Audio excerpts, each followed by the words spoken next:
Well, hey, friends, welcome back to today's edition of the Encouraging Word podcast. I'm your host, Pastor Dave Murphy from Good Shepherd Lutheran Church right here in Gardendale, Alabama. It's good to be back with you. We took a few days off from the Encouraging Word, but we are back picking up our series on James, real life, real faith. And in this week, I shared a message on Sunday with my church about chirping crickets and how we have these crickets inside of us that play on our desires and our wants and what we will and hope will happen in life, and it causes this inner struggle inside of us. And so today James is tackling the issue in James chapter 4 about why do people argue, why do people fight, why do people let their own selfishness get the best of them. And so I want to invite you to turn to James chapter 4. We're going to be picking up in verse 1, and we're going to look at how James unpacks this for the church. And so here's what he says. James chapter 4, beginning at verse 1. What causes quarrels and what causes fights among you? Is it not this, that your passions are at war within you? You desire and you don't have, so you murder. You covet and cannot obtain, so you fight and quarrel. You do not have because you do not ask. You ask and you don't receive because you ask wrongly to spend it on your passions. James, as he unpacks this letter, invites us to ask the question, what is causing people to be so angry with one another?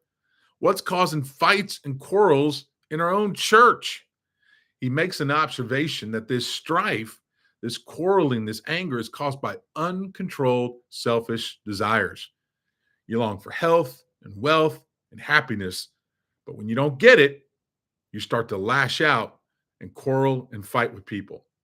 Obviously, the troublemakers in the congregation, they're not actually killing each other, but their continued resentment and anger towards one another is just the same. So let's unpack this together. Verse 1. What causes, this is a great rhetorical question, what causes quarrels and what causes fights among you? And then it's followed up with another question. Is it not this, that your passions, which is another way of saying selfish desires, are at war within you? We go back for just a moment. In chapter 3, James has spoken about the difference between earthly wisdom and godly wisdom, and how godly wisdom has a desire to bring peace into our lives. Earthly wisdom is often found when people are at conflict with one another. They're having disagreements with one another. They're giving in to their selfish passions and envies. And so James picks up on that theme here in chapter 4. He spoke about peace that comes from wisdom, but it's a peace that so few people actually experience. You look at our world today, and you've got government shut down, divided, stressed out, lack of any kind of peace. Communities all dealing with a variety of issues that disrupt the peace.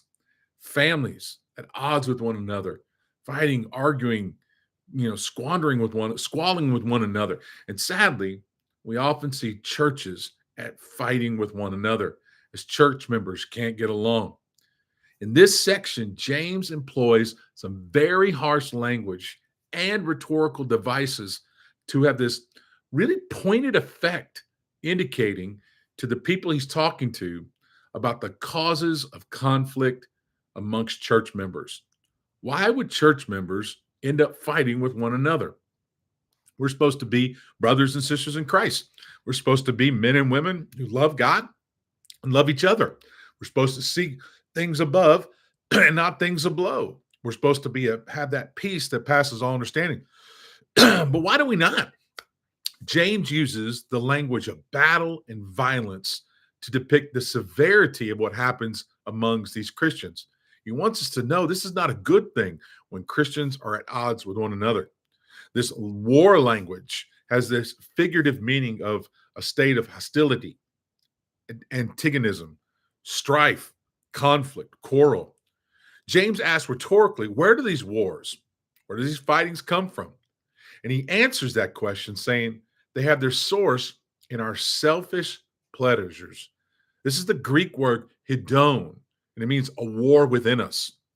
In the book of Maccabees, we hear in 4 Maccabees, verses 1 through 25 and 26, the author of Maccabees writes this: in pleasure, which again is this word hedon, there exists even a malevolent tendency, which is the most complex of all emotions. In the soul, it's a boastfulness, covetousness, thirst for honor, rivalry, and malice. In the New Testament, that Greek word hedon is always associated with physical pleasure, eating, drinking, making merry, sexuality. It's where we get our word hedonism from. It involves an overemphasis on personal pleasure. In the church, hedon might express itself as too much self indulgent behavior, too much focus on what an individual wants versus what God wants. It's expressing itself as too much emphasis on getting our own way. Anytime more than one person is engaged in that kind of behavior, what's going to happen? Church members are going to be in conflict with one another, and they're going to have an internal conflict within themselves. First Peter captures this warning language very clearly in First Peter chapter 2, verse 11, where he says, "Beloved, I urge you as sojourners and exiles to abstain from the passions of the flesh which war against your soul." James then locates where these battles and selfish desires are found when he says, "They're among you and they're among your members." James most likely has a double meaning here in that the war takes place. So the war in the life of the believer happens on two fronts. One, within you, and two, within the community of baptized believers. That's why James says in verse 2, you desire and you don't have, so you murder. You covet and you cannot obtain, so you fight and quarrel. You don't have because you don't ask. James spells it out for us that what our problem is, the reason we have this desire that wars within us is because we're engaging in behaviors that leave us unfulfilled and unsatisfied. While we may gain pleasure in the moment, that pleasure will never fill the hole in our lives. These selfish desires result in kind of a figurative murder, if you will, a verbal aggression that we lash out and we take out our anger on other people. James is echoing his brother's thoughts from the Sermon on the Mount, who says that anger is simply another form of murder with the same judgments that actual murder brings. From Matthew chapter 5, verse 21, Jesus says, "You've heard it said to those of old, you shall not murder, and whoever murders will be liable to judgment. But I say to you," this is Jesus, "everyone who's angry with his brother will also be liable to the same judgment that murder brings. Whoever insults his brother will be liable to the council, and whoever says you fool will be liable to the hell of fire." Talk about intense. James then goes on to heighten and expand this convicting message. He identifies the reason for their unrealized desires. He says, you don't have because you don't ask. This is a callback to chapter 1, when James encourages us to ask for wisdom from God, who gives graciously, who will indeed grant it, so that we're not double-minded or filled with doubt or instability.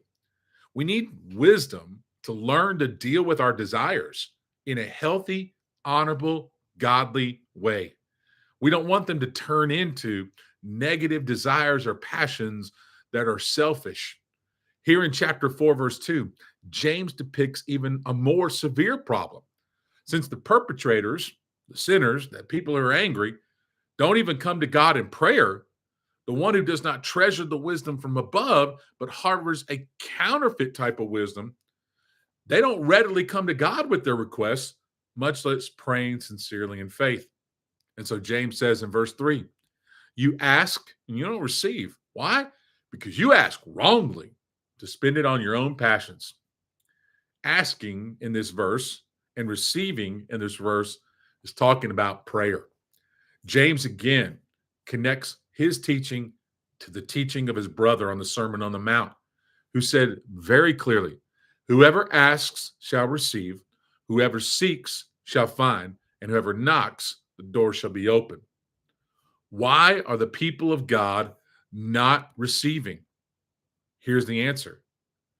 Why have they not receiving when the master has made it his will to give and to receive?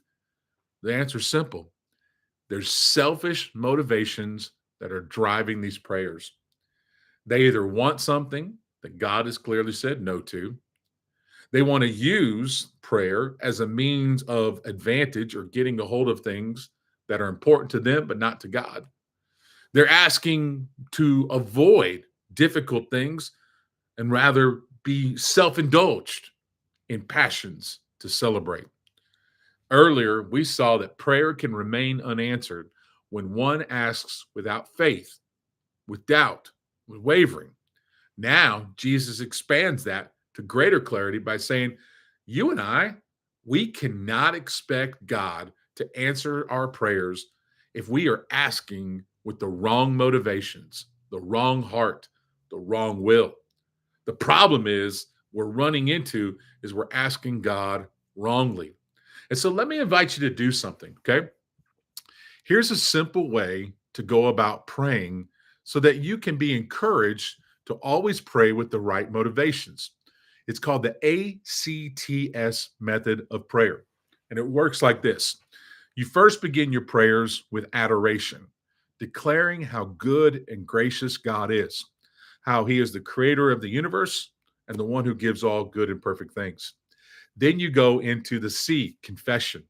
Take a moment to confess before God and yourself things that are bothering you, things that are wrong, where your heart is not in good place, where you need correction, where you need forgiveness, where you need to experience grace.